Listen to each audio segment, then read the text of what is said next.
История о троянском коне, с помощью которого 30 бойцов Одиссея попали внутрь Трои, говорит не только о коварстве нападающих, но и о ненависти защитников. Между тем, о том, был ли конь, историки спорят и по сей день. Древнеримский сочинитель Вергилий, живший во времена правления императора Августа, написал эпическую поэму «Энеида», в которой говорится о странствиях Энея из Трои в Италию. Ряд историков считает, что все, что написал поэт, он нашел в достоверных источниках. В конечном счете, его стихотворное свидетельство о трагедии Трои вошло в мировую историю, а словосочетание «троянский конь» стало нарицательным. Не в последнюю очередь это произошло потому, что военная хитрость 3 десятков бойцов сокрушила крепость, которую не могла взять вся армия царя Менелая. Перед тем, как снять осаду, нападающие сообщили троянцам, что построенный ими деревянный конь – это символ мира и приношения Афине в знак искупления грехов. И пока он будет стоять, они не нападут. Об этом троянцам поведал Синон, двоюродный брат Одиссея, который якобы перешел на сторону защитников. Судя по описаниям, троянский конь был высотой 7,6 метров и шириной около 3 метров. Построенная уже в наши дни модель весила около 2 тонн и могла вместить максимум 20 мужчин средней конституции, характерной для тех времен. Чтобы закатить эту конструкцию по бревнам, смазанным жиром, необходимо было 40 человек. Скорее всего, была построена деревянная дорога, поскольку многие эксперты сомневаются, что троянский конь имел колеса. Историк Давид Ролл, приводя доказательства каноничной версии, ссылается на то, что в стене был сделан проем, через который можно было затащить троянского коня указанных размеров. На коне была надпись «Приношение Афине», чтобы она хранила греческие корабли по дороге домой.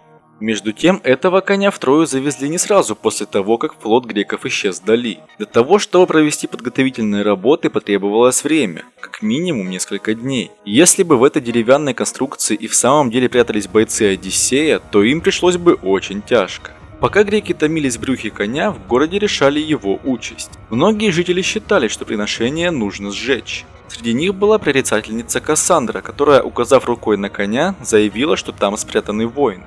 Троянский жрец Лаокоон бросил копье в приношении греков, призывая не верить врагам. «Бойтесь донайцев, даже дары приносящих!» – кричал он. Вскоре, как гласит легенда, он и его 2 сына были задушены морскими змеями. Таким образом, вокруг этого донайского дара кипели нешуточные страсти, но все-таки его затащили в город. Это произошло по некоторым данным 6 июня 1209 года до нашей эры. В тот роковой вечер перед конем была выставлена многочисленная охрана, но начавшееся пиршество опьянило и ее.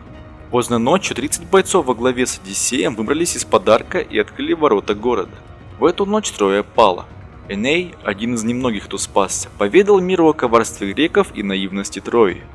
Римский путешественник и ученый Павсаний, живший во 2 веке нашей эры, в книге «Описание Греции» писал, что конь в реальности существовал, только это был не подарок, а таран, который троянцы отбили у грека во время штурма и увезли внутрь города, чтобы тот больше не разрушал стены. В нем и спрятались некоторые греки, которых потом не заметили в суматохе. Имеется и другая версия. В то время о рабах-гребцах, находящихся в трюме корабля, говорили, что им так же тяжело, как и в брюхе лошади. Возможно, это был один из брошенных греками поврежденный корабль – Берема, в которой затаились бойцы Одиссея.